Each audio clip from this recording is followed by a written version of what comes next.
আমি একজন হিন্দু মানুষ, জীবনে বাজি রেখে আমি হুজুরের বাঁচানোর জন্য আমি চেষ্টা করছি।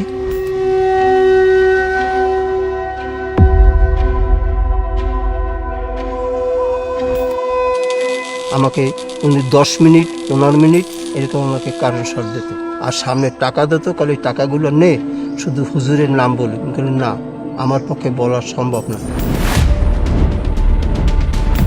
প্রকাশ্য দিবালোকে সকাল 10টার সময় ট্রাইব্যুনালের গেট থেকে লয়ারের গাড়ি থেকে সাক্ষীকে নিয়ে বেমালুম অস্বীকার করা হবে। তবু হেরা বলতেছে হিন্দি ভাষা, আর আমি বলি বাংলা। কেউ কথা কেউ বুঝি না। আমি ক্ষুদিরামের মতন আমি মরে যাবো, আমি মিথ্যা কথা আমি বলতে পারবো না।